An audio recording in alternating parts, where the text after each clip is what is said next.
365 Sports. The Kansas City Chiefs have signed 4 different players. We have updates on Travis Kelce and some updates on a potential coaching switch for the Kansas City Chiefs. Lots to talk about here today on the Chiefs Report. It's 365 Sports. I'm Jace Andrews, and we appreciate you listening or watching, whichever way you consume our content. We do appreciate you. If you're on YouTube, make sure you hit that subscribe button. It's the best way to support this channel, and it really does a lot. I would really appreciate it. If you're on Apple Music or Spotify, make sure you follow us. That way you get all your Chiefs news daily right in your fingertips. And so, got lots to talk about and kind of 3 different holistic topics that we want to go into. Let's start with the probably the most notable one. The Chiefs have signed 4 players. Now, I will preface this, these signings are a little bit different. You see, these are reserve/future contracts. Now, here is kind of what the definition of the reserve/future contracts is. In case you don't know, this is all per Pro Football Network.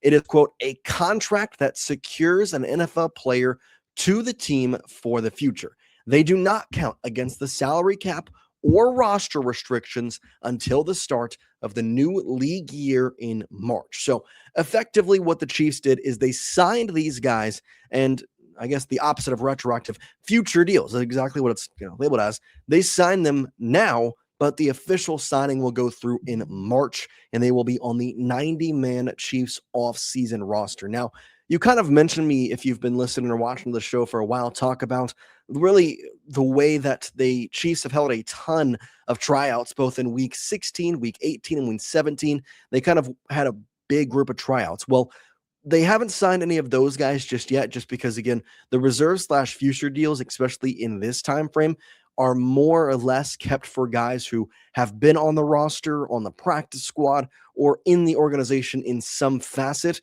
that effectively their contracts would have ended at the end of week 18. And now the Chiefs are signing them to the reserve/future deals so that no one else can grab them unless they sign them to the active roster, I guess. But that is highly unlikely. And you'll kind of know why here, because of the guys they signed. So here are the 4 signees they have in the reserve/future contracts for this season. It's a linebacker in Cam Arnold, a defensive tackle in Marcus Harris, wide receiver Jimmy Holiday, and offensive tackle Matt Walzeko. Now, a couple of names you might have heard of. Offensive tackle Matt Walzeko, he signed to the Kansas City Chiefs in one of those tryout periods. I believe that was his week 16 tryout that he tried out in.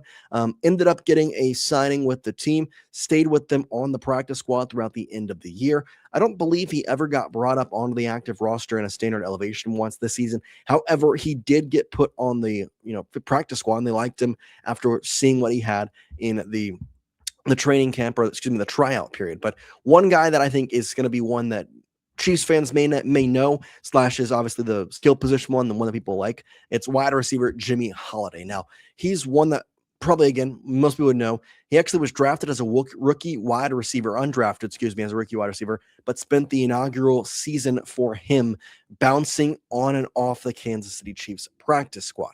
Now, he was released after the summer and then released for a couple different times before re-signing with the Kansas City Chiefs on their practice squad. It's kind of been a weird initial start to the career for Mr. Holiday.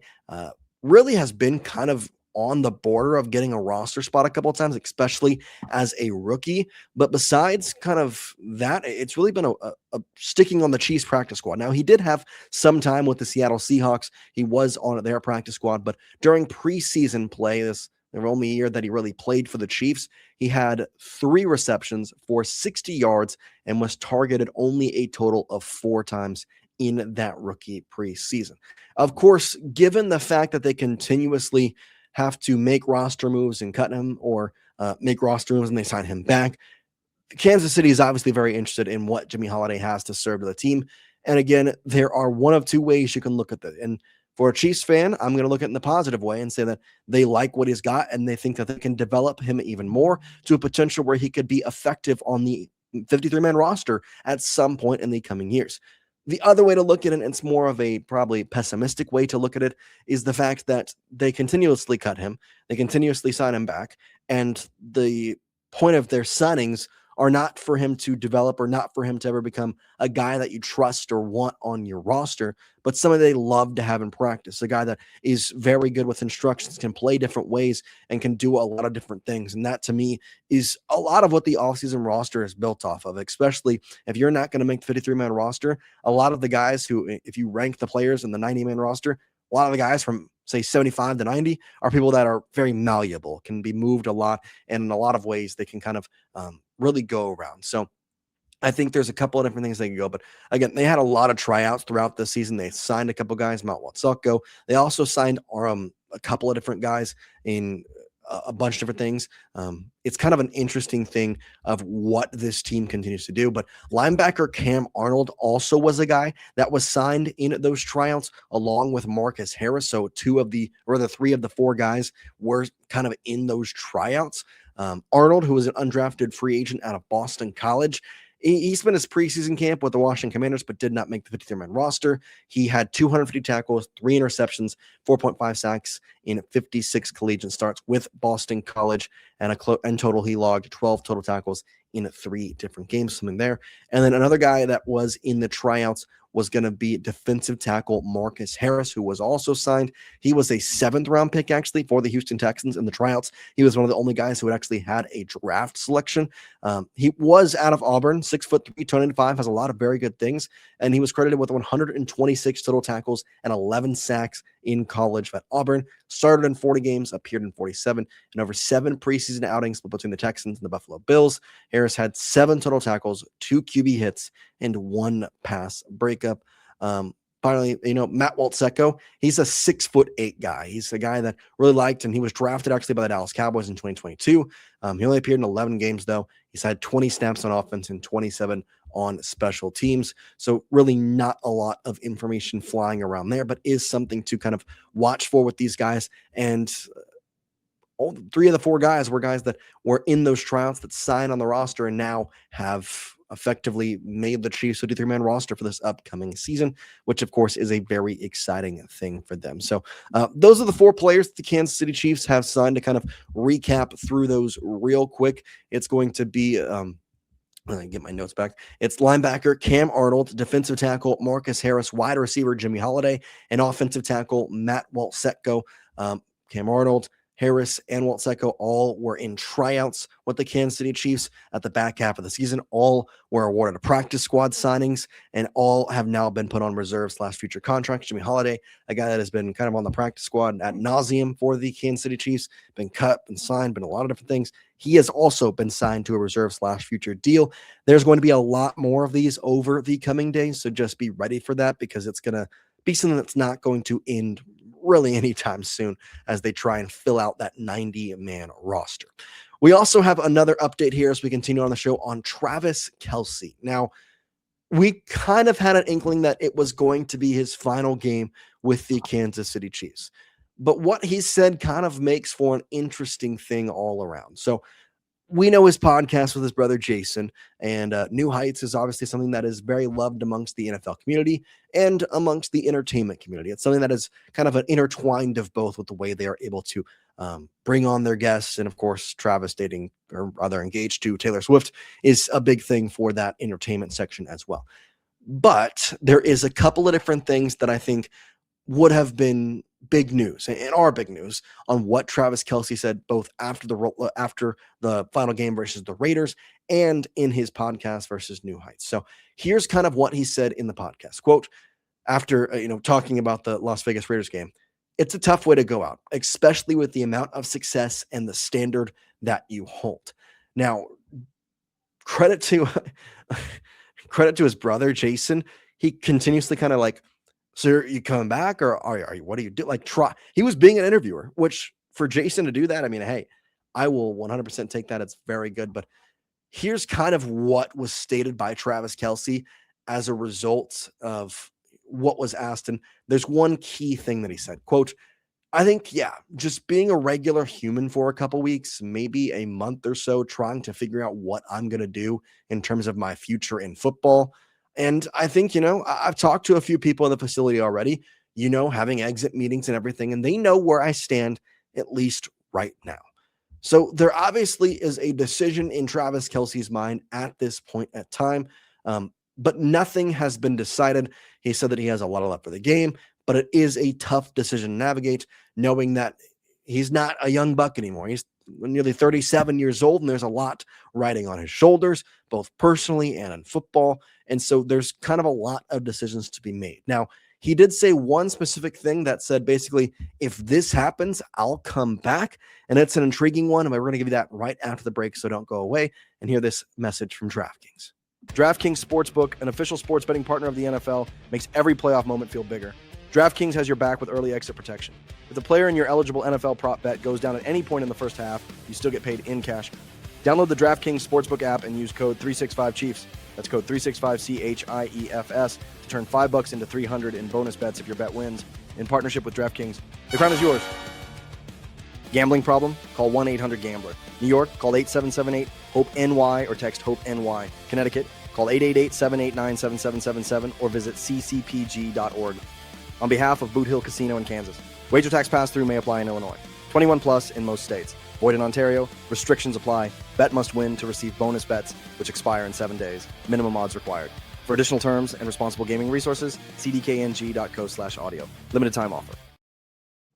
Again, use that code 365Chiefs to get your bonus bets on DraftKings. Okay, let's look at what Travis Kelce said that was a real inkling into what needs to happen for him to return to the Kansas City Chiefs. And this is a big quote.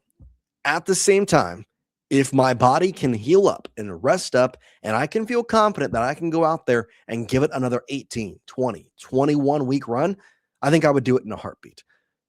Which is a very interesting response because for a lot of what we've seen from Travis Kelce, I think a lot of our thoughts or mindsets were that Travis is going to leave football because he's nearly 37 years old. He's not in his prime anymore. Yes, of course, the body is something you take into account, but it's also something that you're like, okay, well, it's Travis Kelce. He doesn't look like he lost a step or anything. He looks great out there. But now we're kind of getting an in-depth look saying that Kelce is like, hey, my body's not the same, and I got to be ready for what an NFL season requires. And I don't know that I'm going to be to that point in this point in my career. And that's a valid thing to say. And it's a very thing that might end up making Travis Kelce retire. But at the end of the day, he's going to be the one to decide that. And so the nice thing about this is the decision has not been made. There is still time for Travis Kelce to, I don't want to say this, but be persuaded into coming back for another season or a final season. And I know that the way Travis Kelce is and the way that the Kelce brothers are, they don't want this retirement tour they go on saying, I'm done after this year. Like, that's not something they want to have. But at the end of the day, if there was ever a player to deserve that, it's Travis Kelce. And of course, Jason had jokes after he stated that, if my body's good, I'm going to come back. And Jason said, well, I'm confused. So you're not already coming back? Of course, Chris Jones, in comments he's made over the past couple of days, he basically said, oh, yeah, Travis, he's coming back. He's playing next year. We're all good. Like, no, don't worry. It's very funny, but at the same time, Travis did adjust it. And that's what we love, Chris. He's very optimistic. He's very optimistic. And that's obviously a good thing. But as of what Travis Kelce's decision will look like / when it will come, he kind of said this. He's going to take some time, get away from the game, spend it with family. Obviously, he's engaged to Taylor Swift. I believe they're going to get married in, I don't really know when. I think the spring, June, whatever happening, they're going to get married here soon. And you kind of just got to figure it out by himself, and his family and his kind of decision-making will come once that is all taken into account. Because as much as we do want to sit here and say that it's Travis Kelce's decision to come back, and if he wants to play, he should. So if he can get another go, why wouldn't he? There's a lot of factors that you have to discuss with this, and it's family, and it's what they want in the aspect, and what's the best decision for you and your life and your family and your personal life. And for Travis Kelce at this time, with the way his career and his life is going, it might be time where the best situation for him is to effectively leave and be done with football. That's something that could easily be a big part in this. Now, the final thing I want to talk about today is an interesting couple reports. So the first is that the Kansas City Chiefs, both offensive coordinator Matt Nagy and defensive coordinator of Steve Spagnuolo, they're both getting interviewed right now for positional or potential head coaching jobs. Now, as we have confirmed reports, Matt Nagy is being interviewed by the Titans and the Arizona Cardinals for their head coaching vacancies. Meanwhile, as we know from right now, Coach Steve Spagnuolo is getting interviewed in Las Vegas with the Raiders. He's also getting interviewed in Tennessee with the Titans. I would expect he's getting interviewed with the Giants, although I don't know if that's officially confirmed just yet. So a bunch of different places that he is being interviewed as well. And the Browns are also interviewing Coach Spags for that job as well. So as of right now, there are a lot of positional or potential losses of a coach for the Kansas City Chiefs. The big one that came out today was the Chiefs losing them to the Tennessee Titans. That's kind of the big thing that we've seen as of late. You can see in this report, if I can get on there, this report from Pro Football Rumors. They let go of Brian Callahan on October 13th, and right now they've requested interviews with Matt Nagy, Steve Spagnuolo, Vance Joseph, and Lou Numala. So lots of guys they're going to be looking at. I think there is some interesting spots for both Nagy and Spags, but I don't know if this is something that Chiefs fans share the same ideology with, but I'm going to throw it out there and we're going to talk about it at the end of the show here because I think it's something that I believe is a very common opinion. I would not like to lose Coach Spags. We know that. However, if Coach Matt Nagy decided, OC, he's going to go try his job out as a head coach once again after, I'm not going to say failing, but not exactly getting what the job was in his former coaching career as a head coach with the Chicago Bears, I wouldn't be mad at that. And there's a couple different reasons behind that. I don't think Matt Nagy is a good offensive coordinator in a lot of ways. Eric Bieniemy's offense was a lot better when he was here as concerned when you look at Matt Nagy.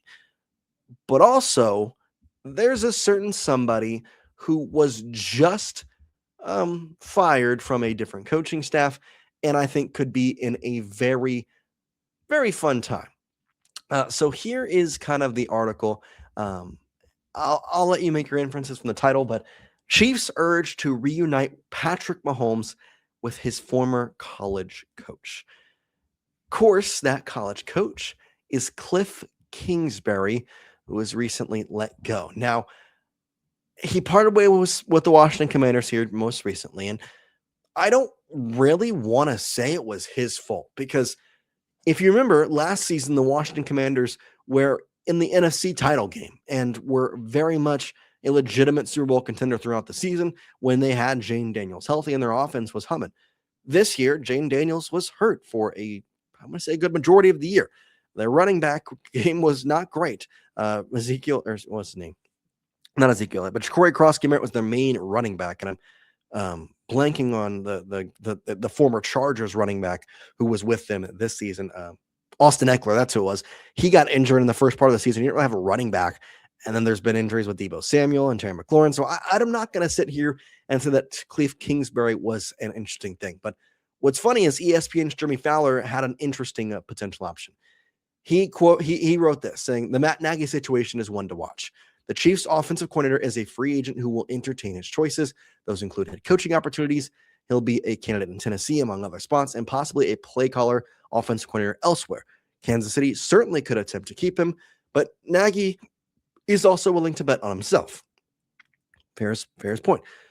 He continues on by saying, and if Nagy were to leave, would Kliff Kingsbury have a chance to slide back into Patrick Mahomes' life as the Chiefs' offensive coordinator? It makes a lot of sense. And I'm telling you right now, it would be a very good thing for the Kansas City Chiefs.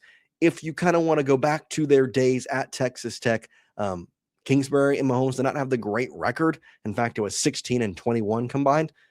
But the stats were there. Mahomes threw for 11,252 yards, 92 touchdowns, just 29 interceptions in 32 games.